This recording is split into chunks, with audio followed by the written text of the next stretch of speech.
What's up, big dogs? Kicking it off again. Covered off a few of the running backs. So if you're tuning in sequential order, you're gonna come to our wide receiver series. Now we're gonna kick it off with a pretty divisive player. Not divisive last year. I mean, last year he was generational, but somehow this year he sucks. The generation lasted exactly 12 months. Yeah, exactly. But it's Jeudy, Alabama wide receiver, former Bolitnikoff winner. As Noah probably smashes his laptop. I don't know what's going on over there. Now's my phone. I got it's so dark in here, and I'm trying to help you guys out. This is the production quality I have. It's still dark, so yeah, we're running the Blair Witch Project styles over here at Big Dogs because we're on low budget. We're on that low budget life. But yeah, let's get into it, man. I mean, look, I was one of those people that said, look, this is probably the best wide receiver prospect that I've ever seen. Granted, I was still getting into fantasy. I was a noob. I still am a noob, to be honest. But I was fresh. I was falling in love with those. You were just raw. I was falling in love with those smooth routes and all the hype and the national stage and everything. And you know what? Like, maybe he's taking a little bit of a step back, but let's not fool ourselves, man. This is still a very good prospect. A lot of times we love to overanalyze, and I'm an analytics guy, so I love numbers, right?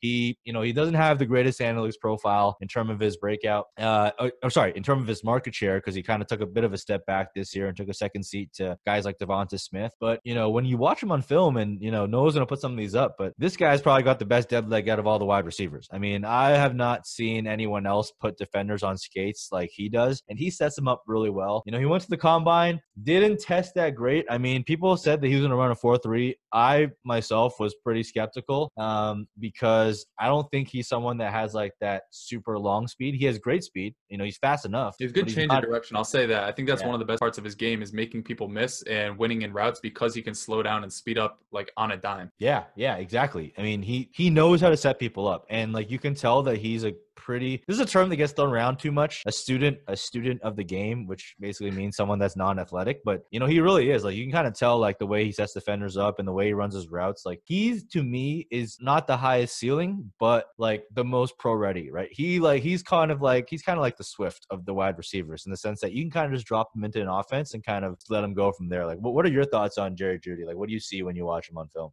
I completely agree. I think coming out, he's an objectively better prospect than Calvin Ridley. And we saw Ridley dominate not only in his rookie year, but this past season before getting injured. We can see a lot of the same with Jeudy. And you might think, Jeudy is this small frame guy. He's not going to catch a lot of touchdowns. He had 14 in 2018 and 10 this past year. Correct. Yeah, he just has a nose for the end zone. We were talking before we started recording, like, he's just so good at football. There's so many times you just watch this guy play and you're like, oh, he's going to catch this and fall down. No, he just juked out 3 LSU defenders. They're on the ground asking for ankle tape, and he's just taking it to the house. Like, he is so good, not only before the catch, setting guys up with just elite route running, and sure, that's subjective, but when you watch Jeudy, it's objective. He just creates so much separation. And I remember going into this year and throughout the season, people were knocking Jeudy on not winning contested situations because he's too open. Would you rather him not be open? Like, yeah. We were reading Pro Football Focus, and no shots at them because they have some of the best analytics, but I was reading, I think it was about Justin Jefferson, it was about Justin Jefferson, and one of the cons was a lot of his yards came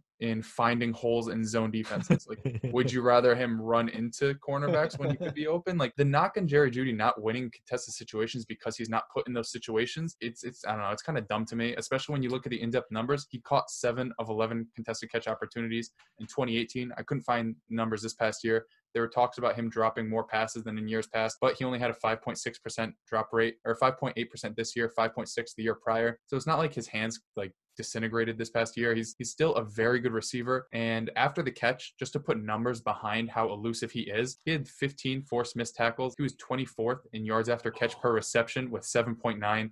And when you figure how many wide receivers are in the FBS, right? 24 might not sound like elite, but there's a million colleges with like 4 to 5 receivers on each one.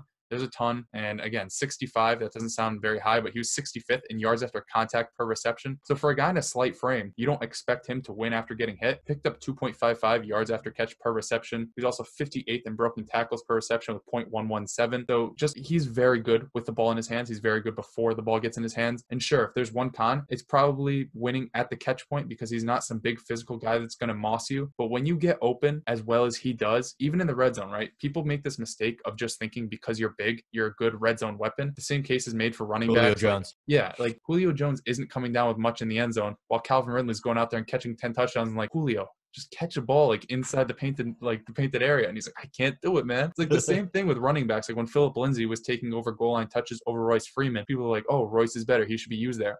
That's just not how football is. Sometimes being small, quick, fast, finding openings in defenses like a Doug Baldwin is very good for a quarterback. We saw that out of Jerry Jeudy, just finding himself open where the quarterback needed to make that throw. He ends up on the other side of it. As you said, he's an elite prospect. Numbers dropped off a bit this year. I looked through in the games where Tua Tagovailoa was actually quarterback, and if you pace it out to 15 games, which is what he played in 2018, his receiving line would have been 95 catches, 1,273 yards, 12 touchdowns. So the receptions or the receiving yards and touchdown number does go down a little bit, but the receptions spike up immensely. I'm sure the market share definitely goes down a little bit as well, but it's us saying that his analytics dropped off isn't saying he's a bad prospect and he's no longer a no-miss guy, because I agree. I think he is very high floor, and he could have a pretty high ceiling because, he kind of fits that Stephon Diggs mold, somebody that just, he makes big plays for himself, even if the quarterback play isn't there with a Kirk Cousins type. So, yeah, he's somebody I'm excited to see where he gets drafted because I believe he's going to be a first-round pick. I'm excited to see where he lands as long as it's not Oakland, which I don't think it's going to be the case because he didn't run a 4.3.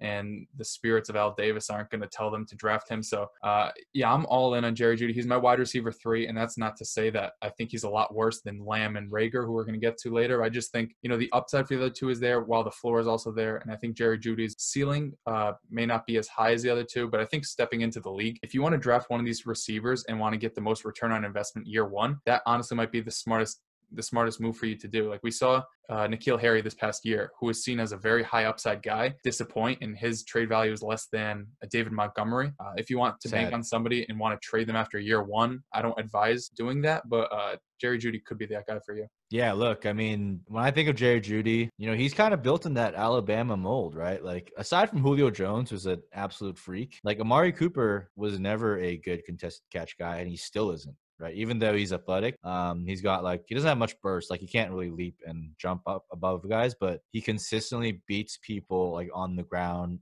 through his routes. And we always talk about routes being overrated, right? And that's true because everyone tries to say someone's an elite route runner, but we don't really know what route they were supposed to run, what coverage the defense was supposed to do, where that DB was supposed to be. But when it comes to Jeudy, that is an elite trait that he has. So it's hard to ignore. So it's definitely a plus. And from the analytics side, it's not like he totally crapped the bed, he broke out as a sophomore, a true sophomore, hitting, I think a 26% dominator. So that's actually a pretty good breakout. He not only cleared the 20% hurdle, but he cleared it by quite a bit. And this year he dropped to 21.4%. So he didn't hit that 30% mark, but that is not a killer by any means. It's just something you like to see. And again, analytics is not something to live and die by. That's not my approach. It's more so just to give you some insight into where to look, right? Where to investigate further. So I think it's a bit of a flag, and it's why I don't have him as my wide receiver 1, but it's hard to ignore what he's done last year, what he's going to do in the NFL, and more importantly, where he's going to get drafted. He's basically, what would you say, a lock for top 15 if he falls I'd past say 15? Almost top 10. I think NFL circles now are a little bit more favorable towards CeeDee Lamb, but I don't think the gap is that big between them. In every mock draft, I know these things aren't accurate. Nobody's 100% accurate with mock drafts, but he's been going top 10 in a lot of them that I've seen, and I don't think he falls too far beyond that. Yeah, no, I totally agree. So once all those things come together, it's really hard to ignore. I would love to see Jerry Jeudy in Green Bay, if they Dude, him somehow and made a Devontae move. Adams, the other Yeah, team's that'd gonna be great. whoever they face, the NFC North has to invest in a ton of ankle tape because whoever's Yeah. guarding those two guys are gonna be on the ground crying every game. Yeah, because Adams is not the fastest guy, right? So Jeudy can kind of offer that field stretcher role, but he's also really good at using his speed to kind of get the intermediate stuff. So to me, Jeudy, I don't think he's a prototypical wide receiver 1 in the NFL, but if he is a complement to a true alpha, I think he can be a fantasy wide receiver 1, kind of like Juju Smith-Schuster type stuff. If Stephon Diggs gets traded and Minnesota somehow ends up with Jerry Jeudy and just gets Yeah. Stephon Diggs all over again, that would be perfect. Even though Kirk Cousins kind of sucks, for fantasy, I would love to see that. He would be by definition kind of their wide receiver 1 because Adam Thielen's out of the slot, but it's a 1A and 1AA role there where they can dominate the market share and just be very productive fantasy assets. Yeah, but we all know what's going to happen, right? Freaking Gettleman's going to take him at 4th overall because Gettleman never trades down. So Yeah, they're gonna put him like on the outside and just run like Sterling Shepard, Golden Tate, like 5 guys in the slot. It's gonna be ugly. Yeah. But if he So lands in a good spot, I mean, with the draft capital, like if Jalen Rager falls to round 3 in a not so good spot, like I might have to concede and put Jerry Jeudy ahead of him. I mean, I don't want to do it, but it might have to happen. yeah, look, guys. I mean, people think I hate Jerry Jeudy. Like, I don't know why they think that. Like, we still think he's really good. Like, just because we don't have him at wide receiver 1 doesn't mean he's bad. It just means that there's also other really good players in this class. So I don't want you guys to think that. Look, Jerry Jeudy is going to be great, and honestly, you're probably going to land with like Jerry Jeudy in your lap at the 1.07. Yeah, Superflex 1.06. league probably easily 107. Yeah, in the super flex, you're probably looking at 1.08. And like that's someone that people would have considered as the 1.01 overall last year. So I mean, it's good. It's a great class. It's something to be excited about and just get pumped. I mean, yo, could you imagine a scenario? And I honestly think this is like not crazy, but Henry Ruggs gets drafted ahead of Jerry Jeudy. Dude, whoever I drafts think that could Henry happen, Ruggs man. ahead of Jerry Jeudy is going to be very disappointed. like, And if they're not watch, disappointed, then I'll be very disappointed in myself for hating Henry Ruggs this much.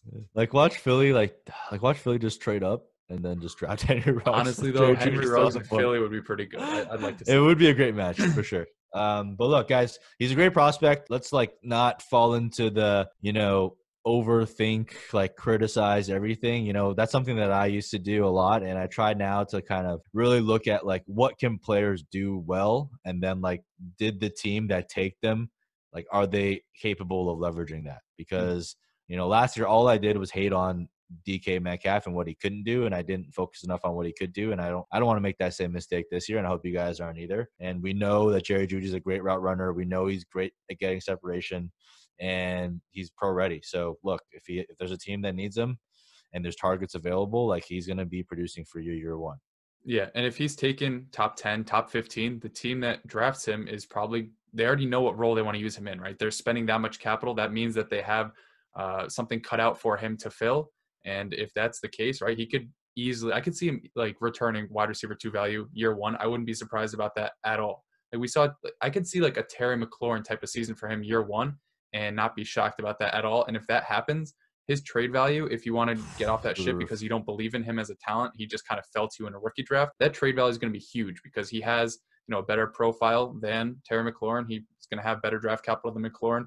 McLaurin right now, you could probably sell for a mid-first easily. So yeah, if he returns any sort of value year 1, which I have no doubts that he will do, he's going to be a huge return on investment for you. For sure, man. Get on that Jeudy train. Team Jeudy, fuck Ruggs. Let's go. Hope you guys enjoyed. See you next time.